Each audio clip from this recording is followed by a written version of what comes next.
ഉമ്മൻചാണ്ടിയുടെ ജീവിതത്തെ ഒന്ന് സംഗ്രഹിച്ചു പറഞ്ഞാൽ എങ്ങനെ പറയാം? ഉമ്മൻചാണ്ടിയുടെ ജീവിതം ഒരു തുറന്ന പുസ്തകമാണ്. അത് ഒട്ടേറെ പാഠങ്ങൾ നമ്മെ പഠിപ്പിക്കുന്നുണ്ട്.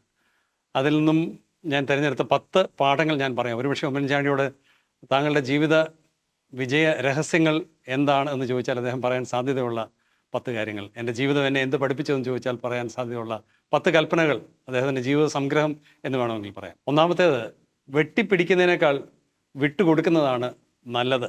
അതൊരിക്കലും ഒരു നഷ്ടമാവുകയില്ല.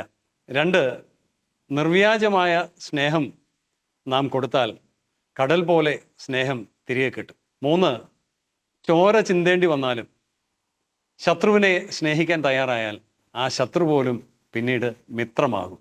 4, പൊതുപ്രവർത്തനം എന്ന് പറഞ്ഞാൽ അത് അന്യരെ സേവിക്കുവാനും സഹായിക്കുവാനും സഹാനുഭൂതി കാട്ടുവാനുള്ള ഒരു അവസരമാണ്, അല്ലാതെ സ്വന്തം കീശ വീർപ്പിക്കുവാനുള്ള ഒരവസരമല്ല. 5, നന്മ ചെയ്യാൻ കിട്ടുന്ന ഒരവസരവും പാഴാക്കാതെ ഇരിക്കുക.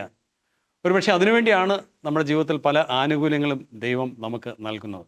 6, എത്ര വേട്ടയാടപ്പെട്ടാലും എത്ര തരംതാണ ആരോപണങ്ങൾ നമുക്ക് നേരെ ഉന്നയിക്കപ്പെട്ടാലും അതേ നാണയത്തിൽ പ്രതികരിക്കാതിരിക്കുക, സംശുദ്ധി ജീവിതത്തിലും വാക്കിലും പാലിക്കുക എന്നുള്ളതാണ്.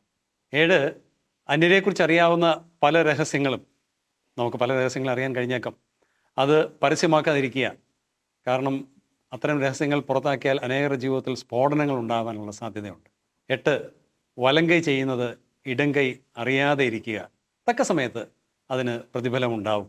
9, ഒരു കാര്യത്തെക്കുറിച്ച് ചർച്ച ചെയ്യുമ്പോൾ അതിൻ്റെ എല്ലാ വശങ്ങളും ചിന്തിക്കുക, എതിരാളികളുടെ അഭിപ്രായങ്ങൾ പോലും പരിഗണിക്കുക. അങ്ങനെ ഒരു തീരുമാനത്തിലേക്ക് എത്തിക്കഴിഞ്ഞാൽ പിന്നെ അതിൽ മാറാതെ ഉറച്ചു നിൽക്കാൻ തയ്യാറാവുക. 10, ദന്ത ഗോപുരത്തിൽ നാം കുടിയിരിക്കുമ്പോൾ അത്തരം സാഹചര്യങ്ങളിലും ആർക്കും നമ്മുടെ അടുത്തേക്ക് വരുവാനുള്ള അവസരം നാം കൊടുക്കണം. നാം അപ്രാപ്യരാകരുത് എന്നുള്ളതാണ്.